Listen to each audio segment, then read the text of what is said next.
नमस्कार दोस्तों, स्वागत है आपका अपने यूट्यूब चैनल पेन स्टोरीज में। दोस्तों, आज की हमारी कहानी का शीर्षक है आखिरी हंसी। दोस्तों, बहुत पुरानी बात है। चाइना के किसी एक गांव में 3 बिच्छू रहते थे। उनका नाम किसी को नहीं पता था, क्योंकि उन्होंने कभी अपने बारे में कुछ बताया ही नहीं। उन्होंने कभी किसी बात का जवाब ही नहीं दिया। चीन में बस उन्हें 3 हंसते हुए बिच्छुओं के नाम से जाना जाता था। वे तीनों सिर्फ एक ही काम करते थे। एक गांव में प्रवेश करते, बाजार के बीचों बीच खड़े होते और हंसना चालू कर देते। ये अपने पूरे अस्तित्व के साथ हंसते। अचानक लोगों का ध्यान उनकी तरफ खींचा चला आता और धीरे धीरे उनके आसपास लोगों की भीड़ चारों तरफ जमा हो जाती। वे इतनी एकाग्रता और संपूर्णता के साथ हंसते कि उनकी हंसी देखकर सारा गांव हंसने लग जाता। जब वह पूरा गांव को हंसी के समुद्र में डुबा जाता है तो वह दूसरे गांव चले जाते। वे ना तो कुछ बोलते थे, ना ही कुछ उपदेश देते थे, ना ही कोई शिक्षा। वे जहाँ भी जाते अपनी हंसी से ऐसा माहौल बना देते कि लोग अपने सारे दुख दर्द भूलकर बस हंसने लग जाते। धीरे धीरे चाइना के लोग उन्हें बहुत प्यार करने लगे और वह पूरे चाइना में फेमस हो गए थे 3 लाफिंग मॉक के नाम से। चीन के लोग उन्हें बहुत प्यार करते थे, उनका सम्मान करते थे। इससे पहले और उनके बाद भी कभी किसी ने इस तरह के प्रचार नहीं किया कि जीवन केवल एक हंसी होना चाहिए और कुछ नहीं। वे विशेष रूप से किसी पर नहीं हंसते थे। वे बस हंसते थे जैसे कि उन्होंने ब्रह्मांड का मजाक समझ लिया हो, जैसे कि उन्होंने ईश्वर की मजाक को समझ लिया हो। और उन्होंने एक शब्द का उपयोग किए बिना पूरे चीन में इतना आनंद फैलाया जितना आज से पहले किसी ने ना फैलाया हो।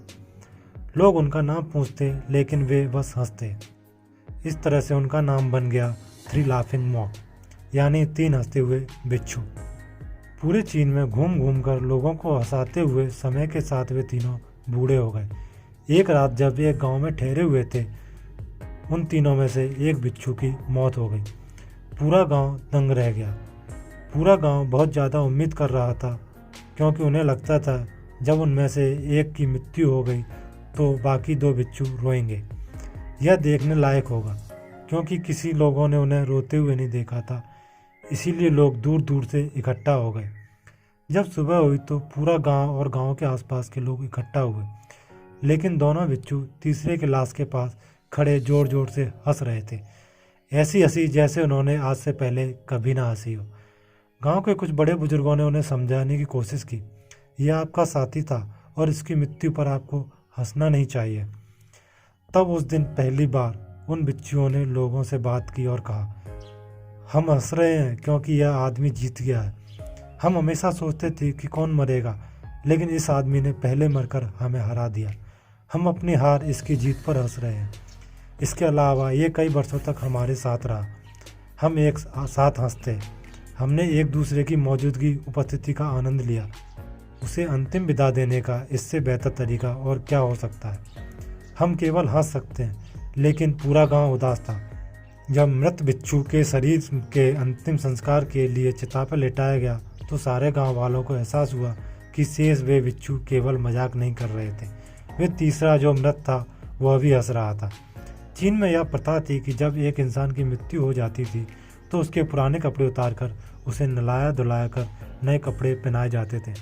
लेकिन मरने से पहले उस बिच्छू ने अपने साथियों से अपने कपड़े ना बदलने के लिए कहा था। तीसरे बिच्छू ने कहा था, मुझे स्नान मत करवाना, क्योंकि मैं कभी अशुद्ध हुआ ही नहीं। मेरे जीवन में इतनी हंसी आई कि कोई अशुद्धता जमा ही नहीं हो सकी।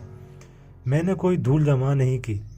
हंसी हमेशा युवा और ताज़ा होती है, इसीलिए मुझे नहलाकर मेरे कपड़े मत बदलना। जब उस तीसरे बिच्छू के शरीर पर आग लगाई गई तब गांव वालों को पता चला कि उस बिच्छू ने मरने से पहले अपने कपड़ों में कुछ पुराने चीनी पटाखों को छुपा रखा था, जो आग लगने के बाद आसमान में फटकर रंग बिरंगे कलर में फैल गए। और यह देखकर एक बार पूरा गांव जोर जोर से हंसने लगा।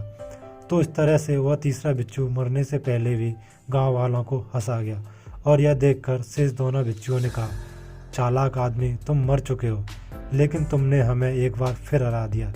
तुम्हारे द्वारा गाँव वालों में पैदा की गई ये हंसी आखिरी हंसी थी। दोस्तों, यह तीनों बिच्छुओं की कहानी आपको कैसी लगी हमें कमेंट करके ज़रूर बताएं। यदि आपको इस तरह की और भी कहानियाँ सुननी है तो हमारे चैनल पेन स्टोरीज को सब्सक्राइब जरूर कर लें और वीडियो को अपने दोस्तों के साथ शेयर करें। नमस्कार।